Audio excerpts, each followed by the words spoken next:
Assalamualaikum warahmatullahi wabarakatuh. Alhamdulillah wa syukrulillah la hawla wa la quwata illa billah. Asyhadu an la ilaha illallah wahdahu la syarikalah wa asyhadu anna Muhammadan abduhu wa rasuluh. Amma ba'du. Pertama-tama mari kita panjatkan puji serta syukur kehadirat Allah Subhanahu wa taala. Tidak lupa salawat serta salam kita panjatkan kepada Nabi kita Nabi Muhammad Shallallahu Alaihi Wasallam, kepada keluarganya, sahabatnya, tabiin, tabiut tabiin, dan insya Allah kepada kita yang masih istiqomah dalam ajarannya. Amin. Ihwatul iman, saudara-saudaraku, kawan-kawanku dimanapun berada, kembali lagi kita di channel Generasi Hijrah yang membahas untuk pada kali ini untuk kajian tafsir Ibnu Katsir, terjemah bahasa Indonesia. Baik, sebelum kita lanjut ke pembahasan selanjutnya, jangan lupa untuk saudara-saudaraku semuanya, sahabat-sahabatku, ihwatul iman dimanapun berada, mohon untuk bantuannya dukung channel ini dengan subscribe, like, komen, dan ditonton kajian-kajian sebelumnya, dan terus mengikuti kajian-kajian di channel Generasi Hijrah ini. Mudah-mudahan untuk yang mendukung channel ini dimudahkan segala urusannya, mendapatkan rezeki yang berlimpah, mendapatkan rezeki yang berkah, kemudian disehatkan selalu, mendapatkan keturunan yang soleh-solehah, dan mendekatkan jodohnya. Amin, amin, ya robbal alamin. Baik, kita lanjut untuk selanjutnya, itu ayat 106-107 ya. Masih di kajian tafsir Ibnu Katsir, terjemah bahasa Indonesia. Baik, kita mulai. A'udzu billahi minasyaitonir rajim. Ma nanshakh min ayatin aw nunsiha na'ti bi khairin minha aw misliha. Alam ta'lam anna Allah ala kulli syai'in qadir. Alam ta'lam anna Allah laku Alam ta'lam anna Allah lahu mulku samawati wal ardh wa ma lakum min dunillahi min waliyyin wa nasir.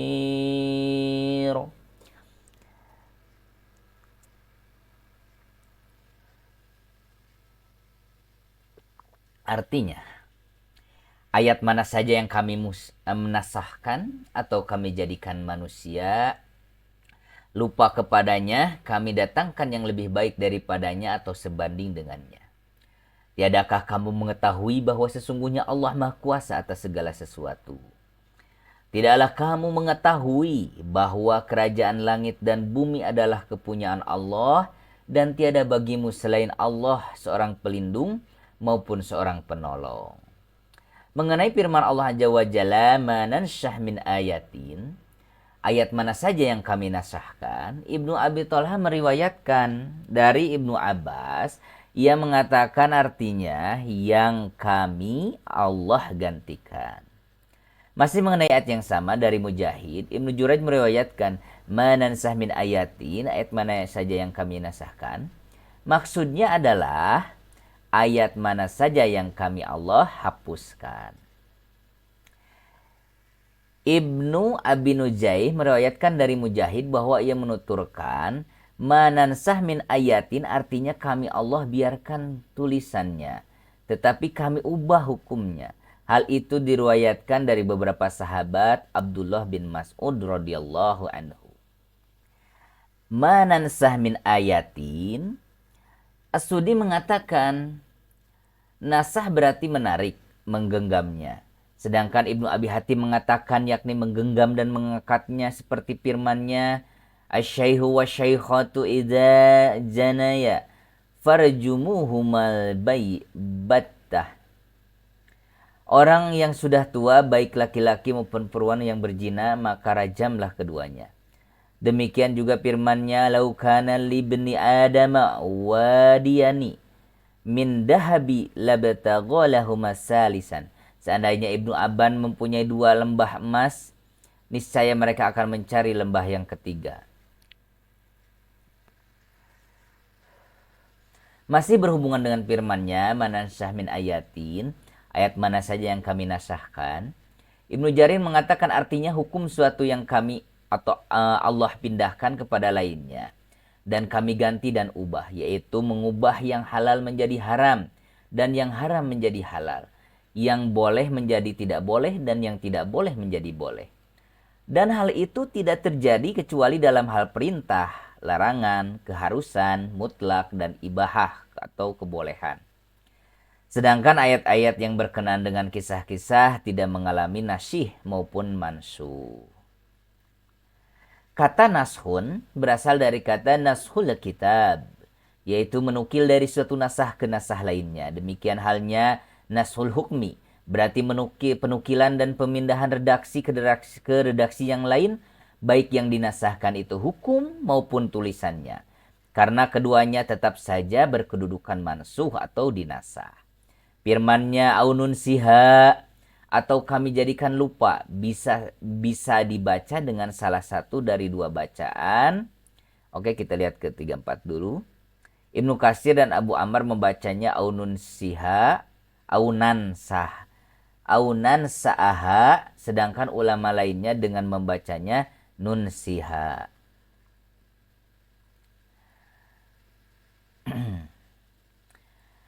Nan sa'aha dan nun siha. Nan sa'aha berarti nu akhiruha, kami akhirkan. Mengenai firman Allah Subhanahu wa taala, manansuh min ayatin aw nunsiha, Ali bin Abi Thalahah meriwayatkan dari Ibnu Abbas, ia mengemukakan artinya, Allah berfirman, ayat-ayat yang kami rubah atau tinggalkan tidak kami ganti. Sedangkan Mujahid meriwayatkan dari beberapa sahabat, Ibnu Mas'ud aunun siha berarti kami tidak merubah tulisannya dan hanya merubah hukumnya saja. Atiyah Al-Aufi mengatakan nun siha berarti kami akhirkan ayat tersebut dan kami tidak menghapusnya. Masih berkaitan dengan ayat manansah min ayatin aw nunsiha, Ad-Dhahhak mengatakan yakni nasih dari yang mansuh. Mengenai bacaan nunsiha, Abdul Razak meriwayatkan dari Ma'mar dari Qatadah mengenai firman-Nya manansah min ayatin aw nunsiha. Ia mengatakan Allah Azza wa Jalla menjadikan nabinya Muhammad sallallahu alaihi wasallam lupa dan menasah ayat sesuai dengan kehendaknya. Ubaid bin Umair mengatakan maksud dari aw nunsiha berarti kami mengangkatnya dari kalian. Imam Bukhari meriwayatkan dari Ibnu Abbas, ia menceritakan Umar bin Al-Khattab mengatakan, Umar bin Al-Khattab radhiyallahu anhu mengatakan, orang yang terbaik bacaannya di antara kami adalah Ubay, dan yang paling ahli hukum adalah Ali. Dan kami akan meninggalkan kata-kata Ubay, di mana ia mengatakan, aku tidak akan meninggalkan sesuatu apapun yang aku dengar dari Rasulullah SAW. Padahal Allah Ta'ala berfirman, manansah min ayatin aw nunsiha. Ayat mana saja yang kami nasah, dan firman-Nya na'ti bi khairim minha aw misliha. Kami datangkan yang lebih baik darinya atau sepadan dengannya. Yaitu hal hukum yang berkaitan dengan kepentingan para mukhalaf.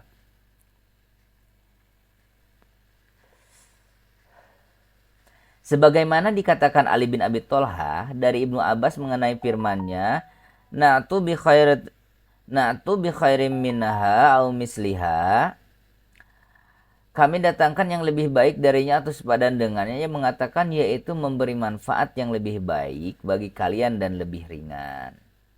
Masih mengenai firman-Nya na'tu bi khairim minha aw misliha, kami datangkan yang lebih baik darinya atau sepadan dengannya. Qatadah mengatakan yaitu ayat yang di dalamnya mengandung pemberian keringanan, rukhsah, perintah dan larangan. Dan firman Allah Azza wa Jalla, alam ta'lam anna Allah ala kulli syai'in qadir, alam ta'lam anna Allah lahul mulku samawati wal ardi wa ma lakum min dunillahi min waliyyin wa la nasir.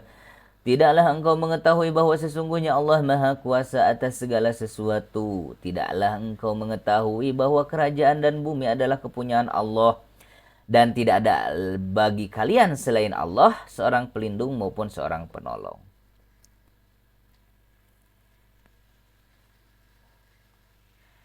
Imam Abu Ja'far bin Jarir rahimallahu mengatakan, penafsiran ayat tersebut adalah sebagai berikut. Hei Muhammad, tidaklah engkau mengetahui bahwa hanya aku Allah, pemilik kerajaan dan kekuasaan atas langit dan bumi. Di dalamnya aku putuskan segala sesuatu sesuai dengan kehendakku, dan di sana aku mengeluarkan perintah dan larangan. Dan juga menasah, mengganti, serta merubah hukum-hukum yang aku berlakukan di tengah-tengah hambaku sesuai kehendakku. Jika aku menghendaki, lebih lanjut jika aku menghendaki. Lebih lanjut Abu Ja'far mengatakan, ayat itu meski diarahkan kepada Nabi Muhammad SAW untuk memberitahu keagungan Allah Azza wa Jalla, namun sekaligus hal itu dimaksudkan untuk mendustakan orang-orang Yahudi yang mengingkari nasah penghapusan hukum-hukum Taurat dan menolak kenabian Isa alaihissalam dan Muhammad.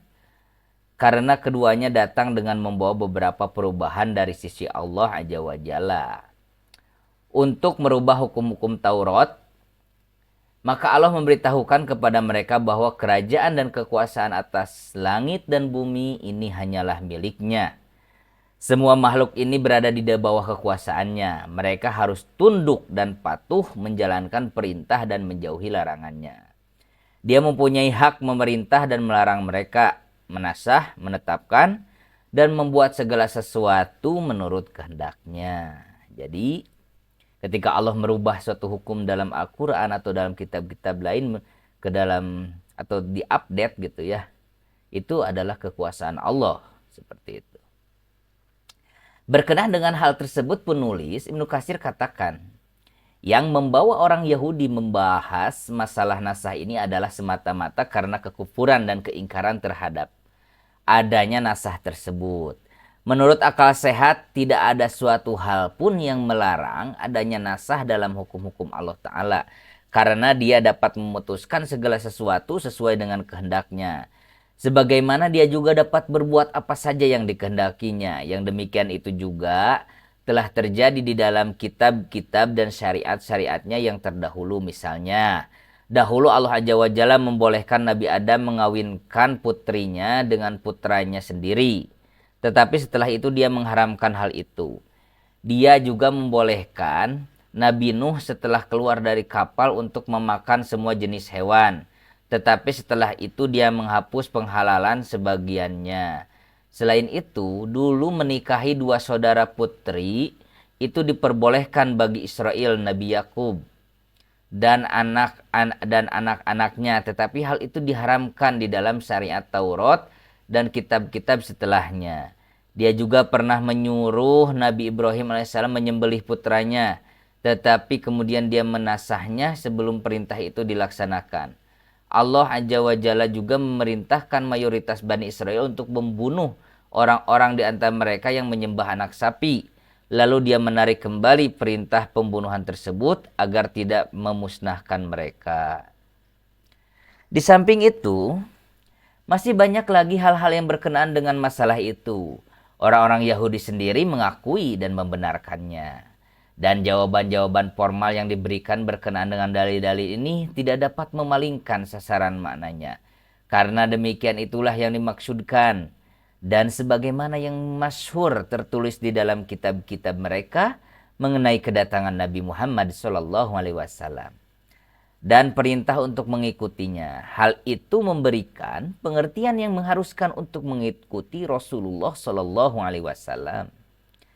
Dan bahwa suatu amalan tidak akan diterima kecuali didahulukan berdasarkan syariatnya.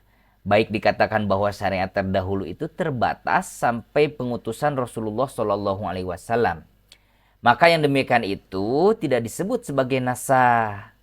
Hal itu didasarkan pada firman-Nya, "Summa atimmus syiyam ilal lail." Kemudian sempurnakanlah puasa itu sampai malam. Ada pendapat lain yang mengatakan bahwa syariat itu bersifat mutlak, sedangkan syariat Muhammad SAW menasahnya bagaimanapun adanya, mengikutinya Nabi Muhammad SAW merupakan suatu keharusan. Karena beliau datang dengan membawa sebuah kitab yang merupakan kitab terakhir dari Allah Tabaraka wa Ta'ala. Dalam hal ini Allah Ta'ala menjelaskan dibolehkannya menasah sebagai bantahan terhadap orang-orang Yahudi, laknatullahi alaihim, di mana dia berfirman, Alam ta'lam anallaha kulli syai'in qadir, alam ta'lam anallaha lahul mulku samawati wal ardh. Tidaklah engkau mengetahui bahwa sesungguhnya Allah Maha Kuasa atas segala sesuatu. Tidaklah engkau mengetahui bahwa kerajaan langit dan bumi adalah kepunyaan Allah. Sebagaimana dia mempunyai kekuasaan tanpa ada yang menandinginya, demikian pula hanya dia yang berhak memutuskan hukum menurut kehendaknya. Ala lahul khalqu wal amr. Ketahuilah menciptakan dan memerintah hanyalah hak Allah. Quran Surat Al-A'raf 54. Dan di dalam surat Ali Imran yang mana konteks pembicaraan pada bab awal surat tersebut ditunjukkan kepada ahlul kitab juga terdapat nasah. Yaitu pada firman-Nya, Kullu ta'ami kana hilla libbani Israila illa ma harrama Israilu ala nafsi. Semua makanan adalah halal bagi Bani Israel kecuali makanan yang diharamkan oleh Israel Nabi Yakub untuk dirinya sendiri. Sebagaimana penafsiran ayat ini akan kami sampaikan pada pembahasan berikutnya. Kaum muslimin secara keseluruhan sepakat membolehkan adanya nasah dalam hukum-hukum Allah Ta'ala karena di dalamnya terdapat hikmah yang sangat besar. Dan mereka semua mengakui terjadinya nasah tersebut. Seorang mufasir Abu Muslim Asbahani mengatakan, tidak ada nasah di dalam Al-Quran. Pendapat Abu Muslim itu sangat lemah dan patut ditolak. Dan sangat mengada-ngada dalam memberikan jawaban berkenaan dengan terjadinya nasah. Misalnya pendapat mengenai masalah iddah seorang wanita yang berjumlah 4 bulan 10 hari setelah 1 tahun. Dia tidak dapat memberikan jawaban yang dapat diterima. Demikian halnya masalah pemindahan kiblat dari Baitul Maqdis ke Ka'bah. Juga tidak diberikan jawaban sama sekali. Juga penghapusan kewajiban bersabar menghadapi kaum kafir 1 lawan 10 menjadi 1 lawan 2. Dan juga penghapusan nasah kewajiban membayar sedekah sebelum mengadakan pembicaraan khusus dengan Rasulullah SAW dan lain-lainnya. Wallahu a'lam. Ya, itu untuk tafsir Ibnu Katsir, terjemah bahasa Indonesia untuk sesi kali ini. Baik, sebelum kita tutup, kita akan biasakan untuk mendoakan saudara-saudara kita di Palestina ya, yang seiman, yang mendapatkan musibah, mendapatkan kezaliman. Baik, bismillahirrahmanirrahim. Allahumma anzil mustad'afina minal mu'minina fi Palestin. Allahumma ansur muzdahidina fi Palestin wa fi kulli makan. Allahumma ansur musliminal mustad'afina fi kulli makan. Allahumma shdud wat'ataka ala a'da'id dini minal kafirina wadzalimina fi Palestin wa fi kulli makan. Ya Allah, selamatkanlah kaum mukmin yang lemah di Palestina. Ya Allah, tolonglah orang-orang yang berjihad di Palestina dan di berbagai tempat. Ya Allah, tolonglah kaum muslimin yang lemah di berbagai tempat. Ya Allah, keraskanlah siksamu kepada musuh-musuh Islam, orang-orang kafir dan zalim di Palestina dan di mana saja. Amin, amin ya rabbal alamin.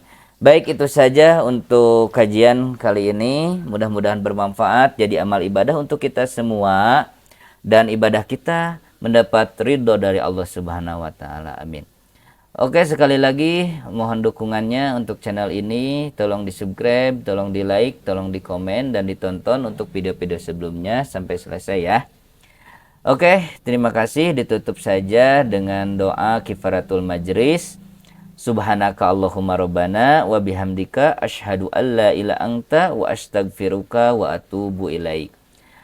Wassalamualaikum warahmatullahi wabarakatuh. Amin ya rabbal alamin.